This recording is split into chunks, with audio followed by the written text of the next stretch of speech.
Welcome back, I'm the Smithie D, and we're going to look into some raid details today. So we had a community update. It didn't actually have any raid details, so I've got some speculation, I've got some data mining in this video, and also I've got some information on an up-and-coming character that everybody wants at the minute. He's kind of like the hot stuff. So we'll start with first, so a big massive shout out to Niko. Niko's from the Mol Eliza Empire. It's a fantastic job, Niko. Love your data mine information. So I'm going to go out and give this information out right now in this video. So the update that Niko's posted is update from the Mol Eliza Empire. Niko had a quick and dirty data mine this afternoon and shared it on Slack. Some of the notable details below. At least for now, R2D2 appears to be heaped in with the Chromium only characters. So that's what it looks like. He looks like R2 is going to be a payable character, which I've had predictions about this all month, but who knows, things can change. But we're going to continue on this. Heroic raid info is going to be for 200 points. It's going to last for 2 days. It's going to have no roster refreshers, and it's going to have unlimited attempts. So it's pretty much going to be identical to the current tier 7 raid that we're currently dealing with. So here comes the fun part of this right now. Jawas and Jedi. Yes, Jawas and Jedi get bonuses in addition to their normal leadership, special and unique abilities. Jawas have plus 50% potency. In addition, whenever a Jawa uses an ability, they call another ally to assist. This effect can't be triggered more than once per turn. This is fantastic. This is like, I've been farming Jawas. I've been telling all my guild mates, I've been telling everyone, get your Jawas, get your Jawas, get your Jawas. Said it in recent videos, old videos, get your Jawas, get your Jawas. But also what's fantastic as well, so a lot of people now have been farming Anakin, and there's obviously other Jedis out there, but Jedi recover 15% of their max health at the start of their turn. Thank you very much, Niko. This is excellent news that we've got right here. You know, with the speculation of R2, a lot believed he's going to be the new kind of like character for the raid. I've always thought, nah, I can't see that really happening, because R2 to me looks like he's going to be an anti-droid, and what more way to kind of milk out the kind of monies is put him as an Ord or a Chromium only toon. If you guys can remember back a month ago that the Geonosian Spy was extended for 2 weeks, so he had a 2 weeks extension that would have took us to the middle of August. That pack actually ended a few days ago, and no new character has been mentioned, no new character has been said that they're going to be taken over. I believe that we should have had a character. I believe the raid keeps getting pushed back. I believe the raid should have been out, but they've been having further testings with mods. Also as well, what's also been mentioned on here that included in the rewards are the 6 dot mods in the new raid, but apparently not the 7 dot mods. So as per data mine, there is no 7 dot mods as of yet dropping from this new raid. So I don't know what your thoughts are on that. I don't know if they're kind of like balancing it out slowly, and they don't want everyone to have the kind of issue that happened last time where everybody's battle was lasting 20 seconds in the arena. But moving on, back to R2 again. So yeah, I'm a strong believer that he's going to be a payable character, and maybe we may see a new character like Django. They have put a separatist tag into the game, and put their character, so we may see him as a raid exclusive, have a DS character instead of the light side. You know, Han Solo was the light side, or they could have General Kenobi, but who knows, we may not even have a character. It hasn't been mentioned, and we also haven't been told what the new Chromium characters are, so that makes me believe that these are going to drop when the raid, and they're not dropping it before or mention it because it will give out important information to when the raid is released. So if EA Jesse said, guess what guys, R2's coming out on the 1st of September, and then I'd be like, wow, you can bank yourself on it that's when the raid drops. I'd be saving my guild coin straight away. So I believe the whole mystery, they're trying to make sure that nobody really knows. They don't want to confirm anything, and they're just keeping quiet because they don't want to give out any information. So that makes me move on to Wedge. Wedge is going to be free to play. That was my prediction also as well. I've been saying that for a long while about Wedge, that he's going to be a free-to-play character.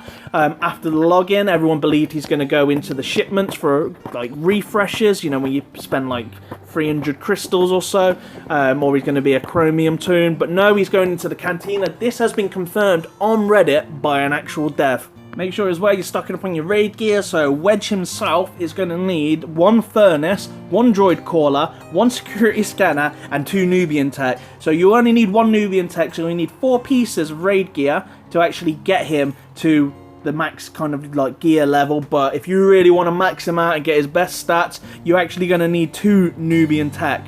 I'm going to put a link in to the gear website that I use. It's Star Wars GOH. If you haven't already seen it, or if you haven't already done it, please make sure that you do feat as best as you can this Palpatine event. It is ending in a few days, so make sure you are jumping on that and getting your Palpatine. He is going to return, I can guarantee that. The reason behind that, EA have actually said, what EA Jesse mentioned before, anything that contains an achievement in-game, the event will return. So even though they're saying, teasing that it may not return, but yeah, it's certainly going to return based on that evidence alone. Next to that is, it may not return though on a monthly basis. Like Yoda, we may not see the Emperor until Rogue One. It could actually be that long away. The game is now turning into a meta where we are being put into the meta of Empire versus Rebels. So make sure, if you haven't already, stock up on your Rebels. You're going to need to do that. Get Wedge when he comes out. You know, if that means stop farming any other character, you know, bear in mind, depending on what your state of your arena's in. Depends what you're working on, but yeah, he's definitely needs to be on your top 5 list of getting that character. Also as well, start building up on your Empire so you can get Tarkin from Arena shipments, you can get the Magna Trooper from Galactic War shipments, and also some squad battle shipments. You can also get the Stormtrooper, you can actually get the Snow Trooper from the guild shipments, Cantina. So yeah, keep building your Vader. We're going to get more Vader shards, and we're going to finally get to that place where we're going to actually 7-star our Vader. With the release of Rogue One coming up this December, if you haven't seen it, please check out that trailer. It does actually look really awesome of the movie, and I can't wait for it. But yeah, there's going to be a lot of kind of like themes, settings, and also characters that are going to be revolved around Rebels and Empire, so make sure you are farming those characters, as even if it's a secondary project, you've got a few months now to start building up for that, because it's going to be the meta. Guaranteed, they're going to be the best characters in the game. Same as with like Wedge, of making them free to play. Everyone's going to have a Wedge, then there's going to be an Empire counter to that, and that's where the game's going to be heading. Make sure you're stocking up on your Wedge gear, so he's going to need a furnace, a droid caller, 2 Nubian tech, and a security scanner. I'm going to put a link in for the website below where you can have a look at the gear. If you're not already using that website, you definitely want to be using that. It's definitely going to give you an advantage, especially in your arena or in raids, that you're going to know what gear to kind of stock up for to then know what character to go next. Let's dive into the community update. Thank you, EA Jesse, for getting that out there. So, there will be an update next week that introduces a number of new things, including rebalancing of the Credits Heist event, adding additional tiers of difficulty and increased rewards. That is fantastic, you know, we're going to get some nice rewards for that. The return of Assault Battles Military Might event, including a new difficulty tier that is quite challenging. So we don't actually know yet if you'll need Empire characters or you're going to need Rebels, or if it's a new event entirely. Who knows? Hopefully we'll find out next week. Be sure to check my channel, because I definitely will be uploading some footage of that. So let's have a look. So a new event that replaces the current training void hunt. This event will make appearances in the same way the Credit Heist current event currently does, pretty much. So yeah, that sounds good to me. I'm happy with that. I've never used the training droid event ever, so it'll be good to see it go. Kit Fisto shards will be available from the Cantina Battle 4F. So yeah, Kit Fisto is going to be free to play, guys. If you haven't already seen that, some probably not excited as others. But hey, he may be like an inner god for the new raid. Who knows? You know, Tebow. No one actually suspected Tebow would be the beast that he is. Lastly, the login character for September is our first character from Rogue One, a Star Wars story, the Scarif Rebel Pathfinder. In addition to being the daily logging character, we have a special event running all throughout September that will allow you to earn 1 additional shard for the Pathfinder each day. Well, that is fantastic. I'm not too psyched about this Pathfinder, another Rebel. I would rather have an Empire character. What is your thoughts on that? Please comment below. So moving on, what really now, where to go? So you need to get your checklist out. Jawas for the new raid. You're going to need some Jawas, right? Get them in your little goodie bag. Get some Jawas, you know, you can get them.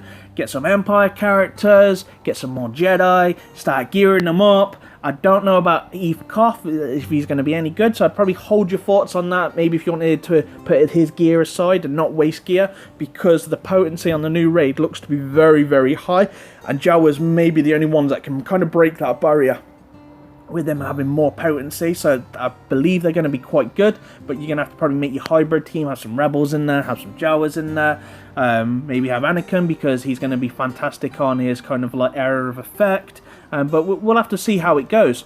Thank you very much for watching my video. If you've liked it, remember to hit the like button. If you haven't already subscribed, please make sure you do. I've got future content coming out, especially with the new raid, new events, and any new characters, metas. We'll be discussing that further going forward.